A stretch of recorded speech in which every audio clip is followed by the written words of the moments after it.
Welcome to episode 8 of Beyond Zero's podcast. Coming up. When we talk dual protection, we think of all these spaces and then to say how can we effectively protect ourselves from contracting all these diseases. The problem is a lack of healthcare practitioners who are knowledgeable, who know how to deal with these type of things.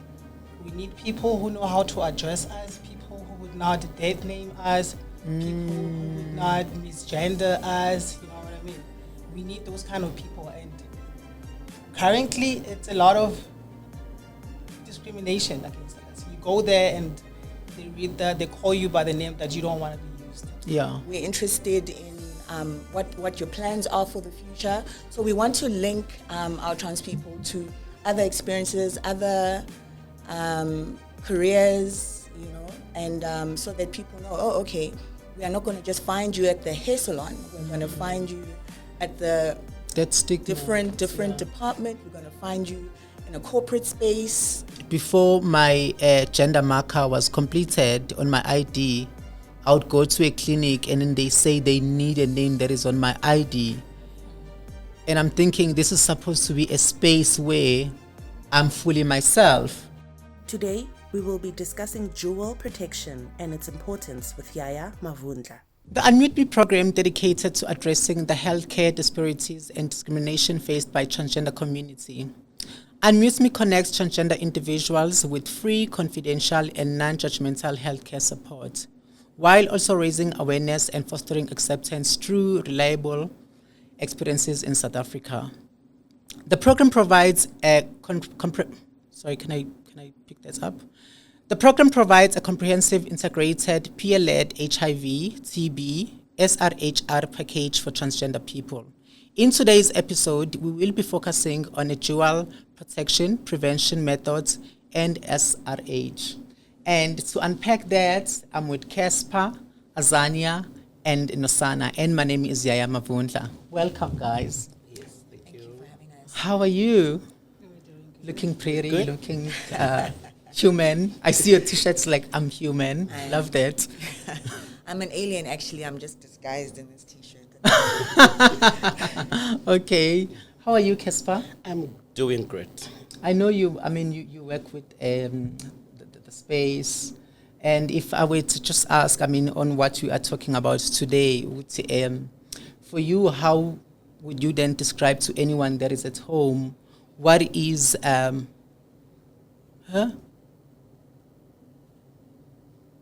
Oh, sorry. I'm thinking to myself, okay. Can I pick that up? For anyone that is watching at home, because you work with the space, and who would want to understand more on the conversation that we are having today, what is dual protection? Thank you, Yaya. Dual protection, it's nothing but now it says dual, so it means we are using two kinds of methods to protect yourself. We have a burial method, and then we have medication as prevention.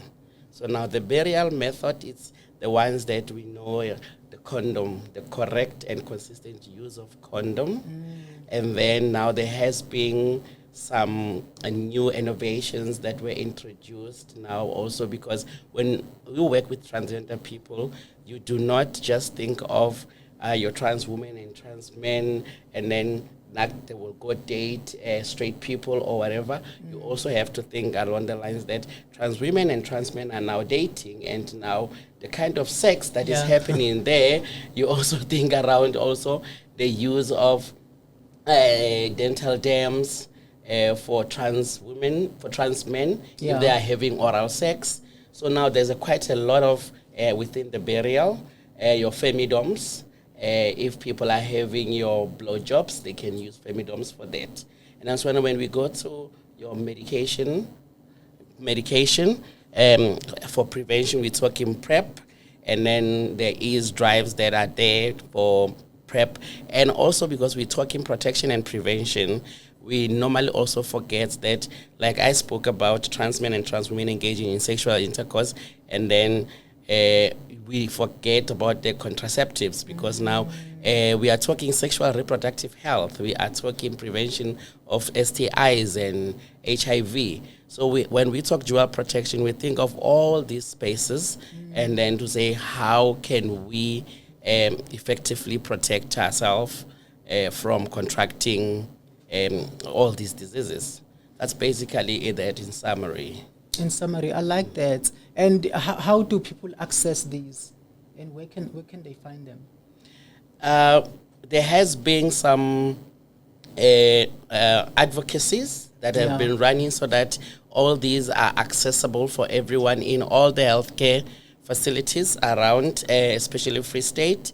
However, we as the organization, Tulwana, we are actually distributing condoms. We are also distributing dental dams when we have, so that we make sure that all our trans people that we come across are able to get them for free every time they request for them. So now we're moving into spaces by influencing Department of Health to also do their own procurement, so that when our trans people goes to the Department of Health, they are able to access all types of prevention. Interesting. For Azana, I want to come to you as an openly trans woman. How easy has it been for you to be able to access these? I mean, we get a lot of organizations such as Tulwana Milemo.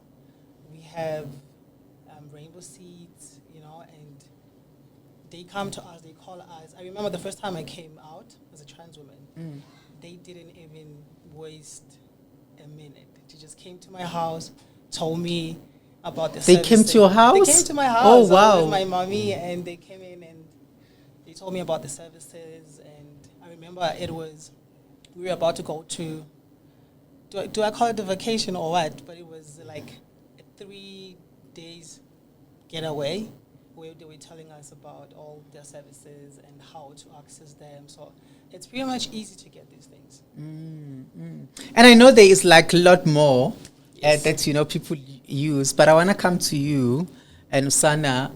What is your understanding on dental dams? Is it something that have you used? And if you have, how do people use them? All right. Well, thanks, Yaya. A dental dam is a condom for oral sex, for going down on somebody.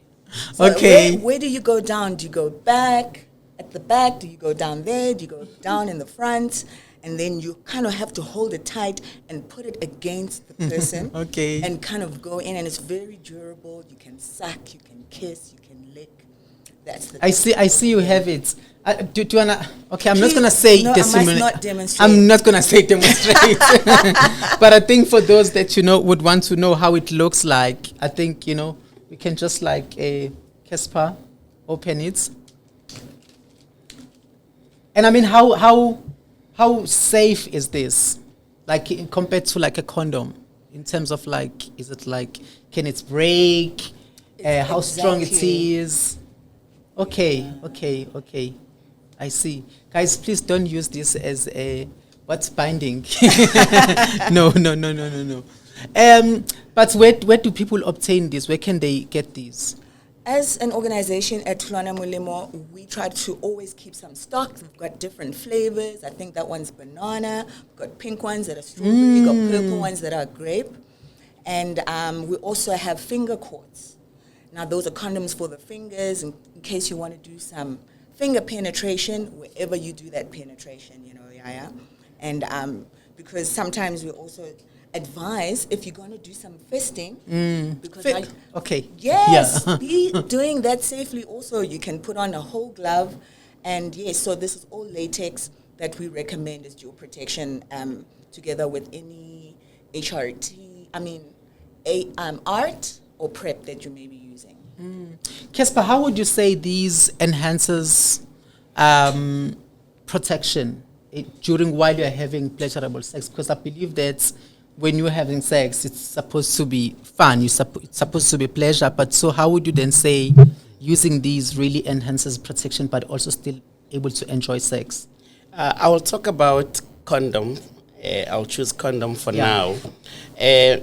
if you are on PrEP and you are using it correctly, you are not missing doses. You are taking it as prescribed. And then you are engaging on an intercourse with somebody who's HIV positive. Yeah. And this person is using a condom. And then the condom happens to break.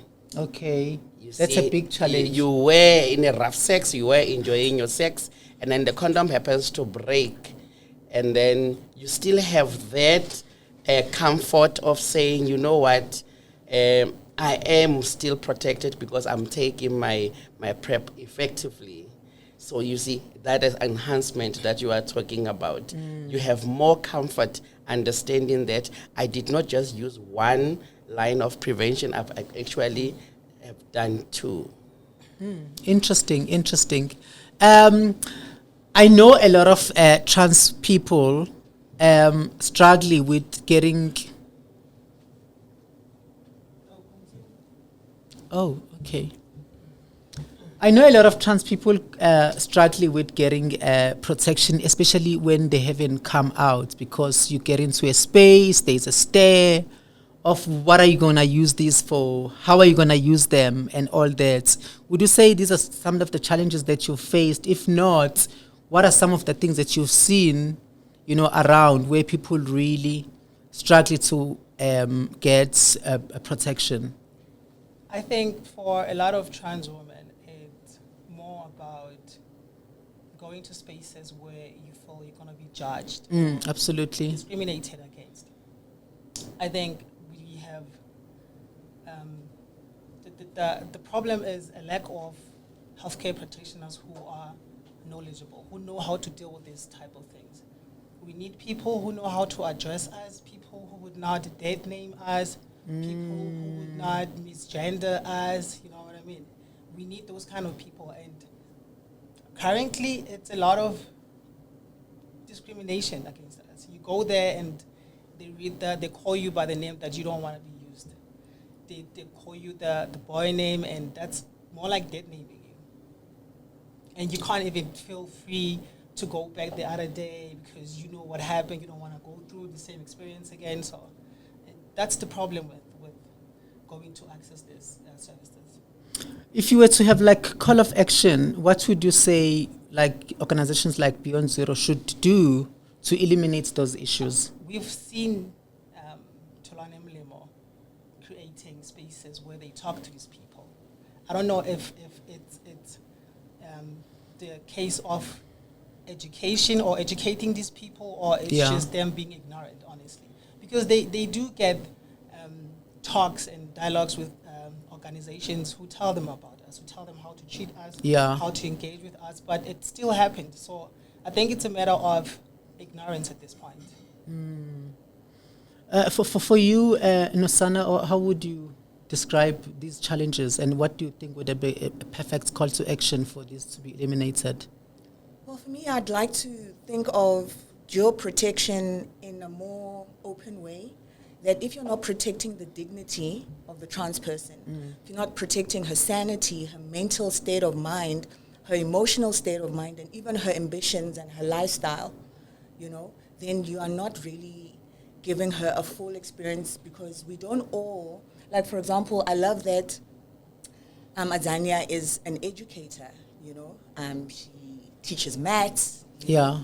So if we have spaces where we highlight her interests, and we have spaces where she says, okay, I can teach your child, I can be an extra class teacher, right? Yeah. You do after classes. So we do something comprehensive. We're not just interested in your sex life. Yeah. We're interested in what your plans are for the future. So we want to link our trans people to other experiences, other careers, and so that people know, oh, okay, we are not going to just find you at the hair salon. We're going to find you at the different department. We're going to find you in a corporate space, that kind of thing. And then when we go to these corporate spaces, we're going to sensitize you there as well and say, do you have a unisex toilet? You know what I mean? Because a unisex toilet doesn't mean building a new toilet. It just means changing the signage. That's true. So if we go bigger than just the Department of Health, and we know that you are going to be protected at the Department of Home Affairs, if you're trying to get married, if you're trying to change your gender marker, if you're trying to change your name, those are the spaces that need to be very friendly to us. Casper, do you ever when trans people come to you and they find themselves not wanting to open up because they feel like they're going to, you don't look like them in their mind, to say, can I trust this person? Do you ever find those, and how do you deal with it? In my experience, I have never found a trans person who does not open up. Okay, by trans, let me say, I've never found a trans woman who did not want to open up, but I do find trans men that are a little bit private, and then they don't open up easy. However, with the, I think when it comes to the work that we do, it becomes easier because now, if I'm sitting there and I'm a healthcare professional and I'm providing all these services and I'm saying this is how you can protect yourself, and I can actually initiate and activate that now, it becomes easier because I can speak their language. I'm known as a gay man in the community, so it's easier for them to actually so there's say that background they are of like within. saying, I know him, okay. Yeah, he is within. So now it tends to make it a lot easier. However, I would just imagine other professional nurses that would be more heterosexual. It might actually be a bit of a challenge, because if I say to a trans woman or a name that we normally call each other on the streets, maybe jokingly, they don't take it harsh because it's Casper, but if it was somebody else, it will be a human rights violation that needs to be reported. I like you say that, because I personally have also had those experiences where I've been at healthcare facility, and before my gender marker was completed on my ID, I would go to a clinic and then they say they need a name that is on my ID. And I'm thinking, this is supposed to be a space where I'm fully myself. How are these spaces not able to challenge, the government spaces or even the laboratories to say, if Yaya is saying she is Yaya, we don't need what is written on her ID? Because I think it starts from the registration to say, am I comfortable? And I'll tell you this, by the time I get to sit with the nurse, I'm already put off, because I'm thinking, can I trust these people? Are these people at best interest for me, or they just here to just do their jobs? And I hope, spaces like these are able to then encourage people to say, we want you as you are, and you're going to protect your identity, and this is what we want to offer you. But I want to speak of sexual productive health, SRH. I don't know if, I think Casper, you'd be at best liberty to explain this. What would be the best description to anyone that wants to know more about this? When we talk sexual reproductive health, we're talking a very broad subject, especially when it comes to trans people, because now things changes a bit. Instead of talking sometimes conception is going to be a little bit different from all other people. If we're talking contraceptives, and now I'm speaking to a trans man about contraceptives. So now, do you understand now the language changes, because I'm used to say this way, but now I need to explain more.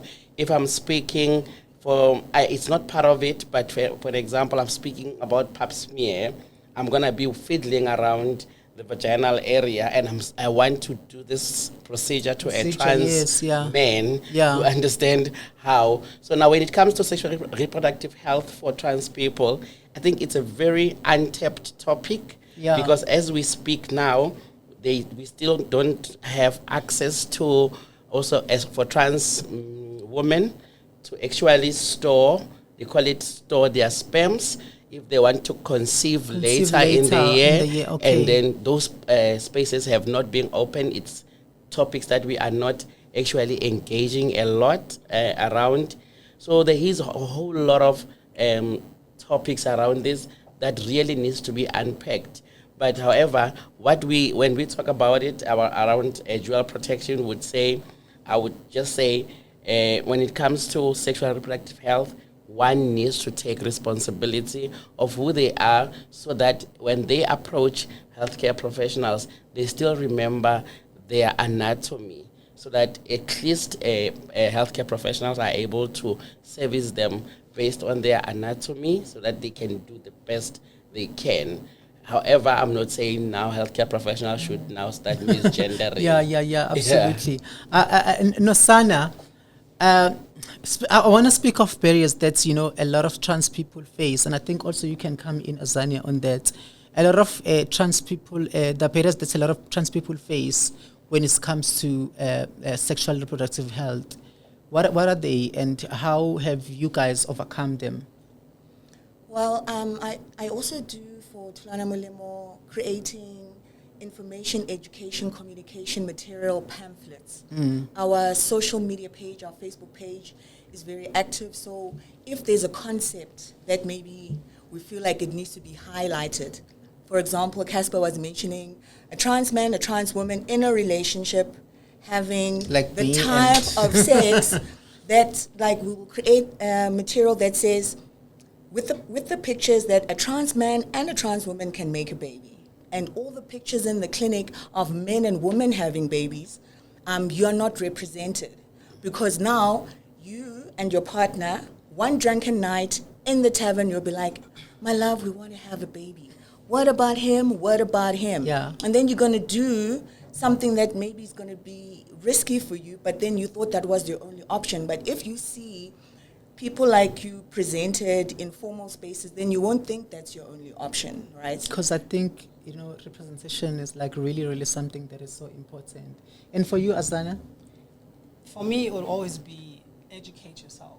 Because I remember when I started using HRT, I did not know that you can actually freeze your sperms beforehand. Yes. And then I later find out, I don't know if it's accurate, that if you've already started your treatment, it's going to be difficult for you to later on freeze your sperms so that you can continue. Is it true? Is it accurate? Because I remember... She wants to know if it's accurate. Yes. No, it's difficult later. You see, so for me, it's education. Because look at me now. I can't even freeze those sperms because it's already too late for me. So I'm going to remain infertile for a very long time. That's unfortunate, but I think, anyone that is watching this is able then to learn from that, to say, I'm not going to be doing the same mistake or an error like you did. But I want to speak of access. A lot of these spaces, like, your pop-up hub, organizations like Beyond Zero are available, are there.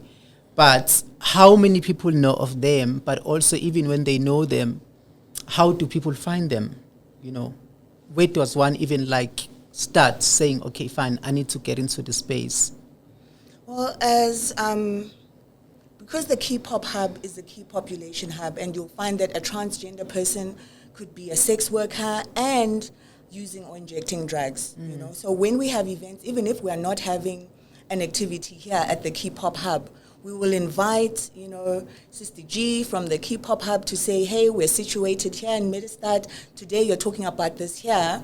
But instead of having an appointment with maybe a peer educator, you can come to us, Here at the Key Pop Hub, they have their Wi-Fi and their computers and this nice space. So if we... It's like a work from home, basically. So when we have our own activities, we make sure that we include them and then they know about them, and we repost that they are here having their services, and we also include our services with them, and we personalize it. As a trans person, you can come to the Key Pop Hub because this is your space. Yeah. Azana, how in terms of access, when for you, how would you say is it a challenge for people to get into these spaces? Is it known? How do people go about to find these spaces? These organizations post almost on every platform. Twitter, Instagram, Facebook, on WhatsApp statuses. So I don't think it's hard to get access to these things. We just need to learn how to, familiarize ourselves with spaces that would bring us close to these organizations. So it's not that difficult to get access. Casper, I want to know, like for you, the journey of having to be able to service trans people, how has it been? And when you see beneficiaries, when you meet beneficiaries, has it been something that you really like, or like, I'm really, really excited that I've changed at least 5 people's lives or 10 people's lives or whatever? How has it been for you? That is quite interesting question. Yeah. As a student, we did not understand a trans between a gay man and a trans. We used to put them in one box. We just would say a trans is a too much gay. That's what we used to. That's what we used to do. So me and my friend will be out, and then we would know trans people, and then after that we will be sitting, maybe having some drinks, and then when the trans people come in, we know that they will identify with us because we're gay, so we're much safer. And then we'll just find a way of running away because we cannot be next to too much, because now it's going to be, the people are going to pay attention to us. I mean, I know we could have these chats forever, but I mean, just before we wrap up, Sana, what would be your closing remarks? Well, I can't leave without talking about gender-affirming treatment, gender-affirming healthcare. I think if you want to trust us with your sexual reproductive health, your HIV status, the counseling, but we are still not assisting you to affirm and to be in the body that you want to be in by helping you to get access to gender-affirming treatment, then you may be disappointed. So if that is something that you want and that's something that you need and you're just not getting anywhere, we need to hear the story, because we want to pack up files and examples of how many people need this, because the numbers are going to influence the accessibility and the availability. So please do that. I like that. Yes. I like that the numbers are going to influence, the accessibility. That is great. Asana, your closing remarks to your fellow sisters? Be anything, be everything, be the best of you. Amazing. I mean, in closing, I don't want to really not you giving that assurance to people to say, why is it important for people to really trust the space and come here? Why? We are the most loving community. We do not look at our people as trans. We are all human. So gender for us it's not something that is important. But however, when you come as a trans person, you will get first preference. You will be the VIP of ours, and we will make sure that you get the best you can out of us. That is amazing, and I'm already sold. I'm going to move into Bloemfontein because what an incredible panel that I've really, really had. I think we've had such a really amazing conversation that is like educational for many people like myself and any other trans person that is out there. And I just want, in closing, to just remind you that the Unmute Me Dual Protection Prevention Methods and sorry, can I just get that? Before letting you guys go, and I think it's been such an amazing episode, I just want to remind you that the Unmute Me Dual Protection Prevention Methods and SRH episode is brought to you by Beyond Zero. Remember, the Unmute program supports the transgender community by providing safe, confidential, and equitable health care. If you need more information on the programs, K-Pop Hub and KP Helpline, please call us on 0800 060 038 or send a message to our social media pages at Beyond Zero SA on Facebook, Twitter, and Instagram, and at unmuteme_SA on Facebook, Twitter, and Instagram. Remember, your health and rights matter. Stay safe, stay informed, and until next time, take care. My name is Yaya Mavundla. This podcast is brought to you by Beyond Zero for its adolescent and young people's program, Men Who Have Sex with Men program, and Transgender program. We are Beyond Zero.